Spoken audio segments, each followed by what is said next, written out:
Because live. This is the Friday show once again. It is on. It's June. It's starting to get warm out here. Need to warm up that Cash App right now. Warm it up. You ain't gotta give a lot, but whatever you give, it certainly means a lot. Cash App 985 Uptown. Cash App 985 Uptown. How about what we're doing here? Putting community voices on radio without the funny business. We just put you on. If you're cool, you got something going on, hit us up. You know how to get to us. Uptown Radio WJYN 98.5 FM. Shout out by tuned in worldwide Uptown Radio Philly.org. Today with us we have the one and only Slay Myers, and we got NV, the self-love poet. We're gonna talk to her. You are live with us, baby. We are here. We are ready. We are going to have a good time. And just like Big Cuz said, y'all, we need y'all money. I'm not too proud to beg, okay? That's $985 Uptown, $985 UPTOWN. My name is Naima, the self-love poet, and we are in the building with Slay Myers. Hey, baby. How you doing? It is so good to have you here. It's so good to be here. I feel so blessed and honored. Thank y'all for having me. Yes. Okay, so I just assume, because I read that your last name is Myers, so yes. I just assume you put the Slay in the front because you slay. Well, my friend actually put the Slay in the front a couple years ago when I was performing. He's like super animated, totally a Libra.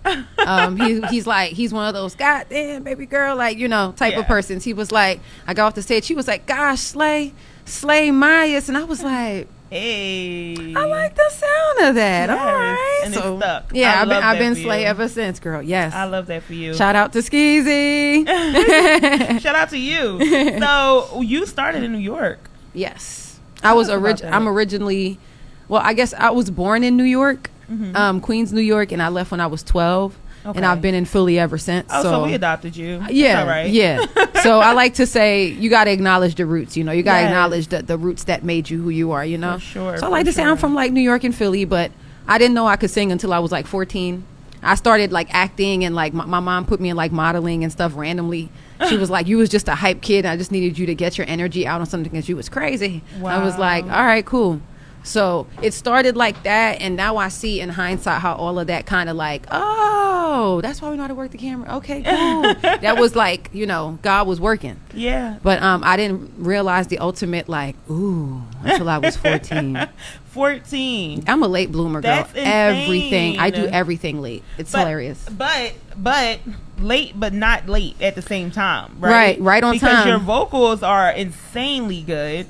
So for you to just find out at 14, how did you find out at 14? Let me tell you, this is what I'm going to tell you. These are my idols and my queens, and I will forever love and respect them. Shout out to Mariah Carey, Whitney Houston. I remember the first time I discovered, I guess, singing was like listening to Mariah Carey's Emancipation of Mimi. Okay. And I was just Classic jamming, album. kind of like an area like this, just jamming with my friend in the basement, and he was like looking at me all funny, and I'm just like, what? He was like, I don't know who or the radio if it's you, but you sound pretty good. And I was just like, what? What you talking about?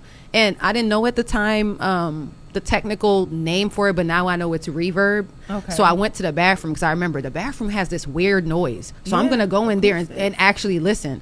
And I sung, and I was just like, I felt warm and like convicted. I was like, hey, okay. I was like, I didn't know this was here, but okay. Yes. And then that trickled into like, all right, you're a songwriter too? What is going on here? Wow. And then not only that, you write like music that's like uplifting and motivating and like positive stuff. I'm like, where have you been? I'm like, what is wrong with you, girl? You started writing songs before you even knew you can sing. No, well, it kind of came, well, sort of. It kind of came afterwards because I became obsessed with it. I started going to like clubs and stuff. I'm like, listen to me, I can sing, y'all. Hey! And I'm like, listen.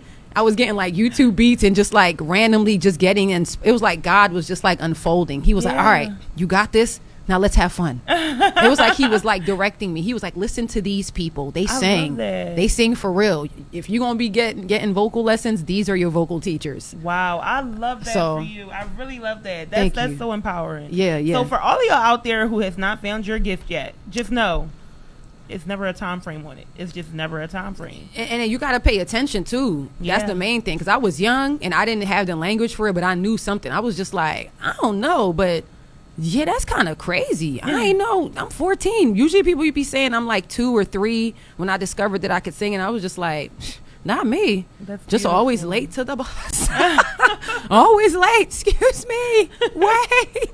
So you started modeling first. Yeah. I mean, I can see why. You're gorgeous. Thank you. How was modeling? It was so random. I remember being in like Barbizon. I used to live in New York, obviously. Yeah. My mom randomly took me to Manhattan one day, and she bought all these like clothes, this big bag of clothes, and I was just like, "What are we doing?" It's like, "We're going to Barbizon." My mom's Haitian, so she got a nice little accent. Yes. So we're going to Barbizon. I'm like, "What is that?"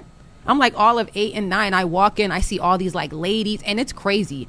That was like, I was 8. That was many, many years ago, but I have clear memories of like a big like runway and ladies and like dresses and little girls like this. Wow. Like posing and stuff. And I was like, all right. And I just started putting stuff on. They was like, walk. And I was like, and I remember they used to make us like walk on camera and everything. Little bits of memories come to me every now and then.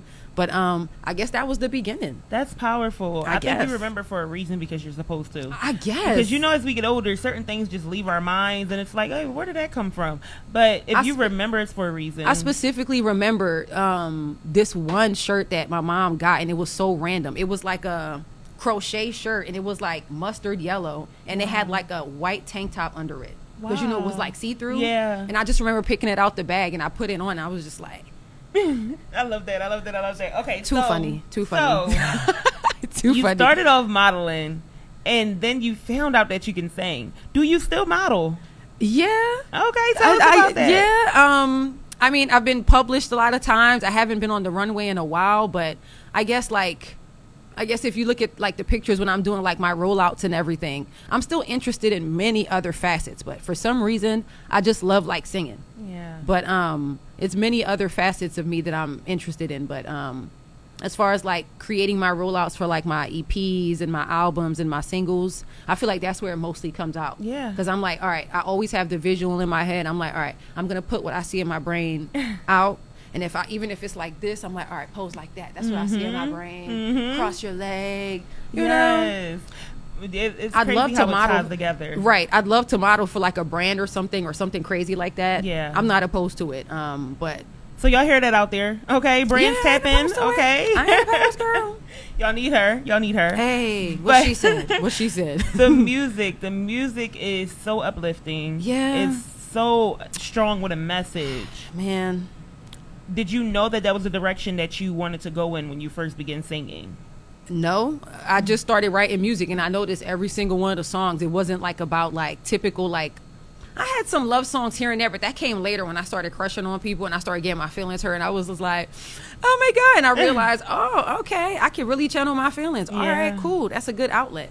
But I started to notice like the theme of the songs were always something like motivational and fun and just like feel good. And I'm just like, I didn't know, but I just kind of just came. It's almost like I just came into it as myself. That's so I'll be looking at videos from like 10, 12, 13 years ago. And I'll be looking and I'm just like, wow, you're literally the same person. That's pretty dope. That's extremely You might look a little dope. different, but you are literally like the core of you. Like some of the stuff like you have in the video, you still like rock now. It's so weird. I don't know if that's a bad thing. No. But that's just who you've always been. Like staying true to yourself. That's powerful. I Especially in this world where everybody likes to follow and replicate. Girl. You know.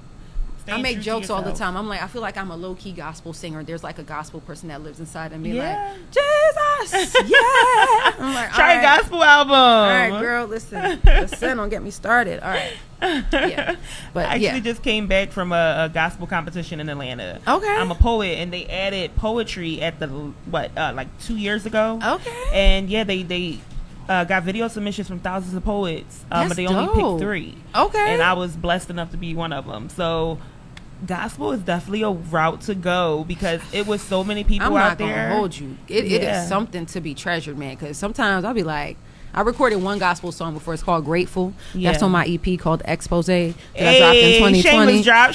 That's out on all platforms if you would like to take a listen. But it's like a cool little up-tempo pop number. It goes like, I remember the days I had no faith, believed everybody was great except me. Come on. The spirit of low self-esteem, insecurities nearly defeated me.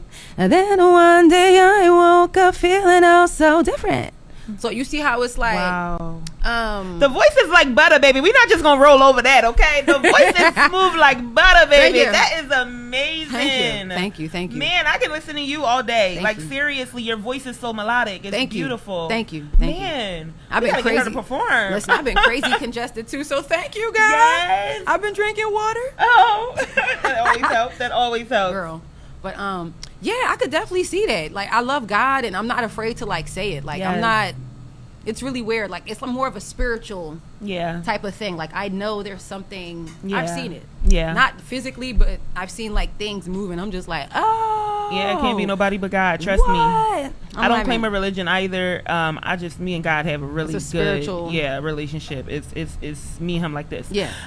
But it's like, when you see things happen in real life where you know you had no way out or nowhere to go and something still comes out of it, it's like, come on now. Or especially like when your background, like the things you know now, it's like nobody taught me about that stuff, like self-love, and I had to like learn that stuff along the way, and I realized what a blessing it is, because there's people that I've seen twice my age that are still like lost. You better preach. And it's like, I don't know why you chose me and us. I guess whoever you decided to choose, but I'm just gonna ride it out. I don't know. You think I'm lit? All right, cool. I'm just gonna go with what you believe then. They call me the self-love poet, so that's what I'm better known as, because I went through a lot, because like you said, and it's not just us, a lot of our young black girls, a lot of girls period, are taught to love themselves. Oh my God, it's so tragic. And it's sad because a lot of our moms don't know how to love themselves either, or forgive themselves. So it's just like a domino effect that keeps going on, and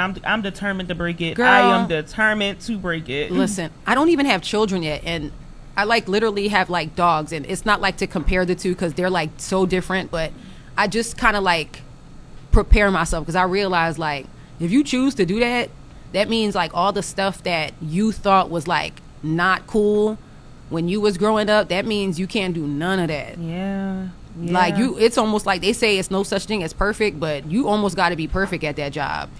Not perfect, but like you got to like really work and try is what I'm saying. I think that's the key part to it. As long as you're trying, you gotta be conscious and keep trying. You gotta be mindful of things like, oh right, I just hugged this one, the other one's looking at me, let me hug that one too, so they don't think I love this one more. Or just have one like I did. That too. Just have one. But no, you don't have to be perfect at all, I don't feel. You just have to be present and be intentional and keep trying. Just give forth that effort.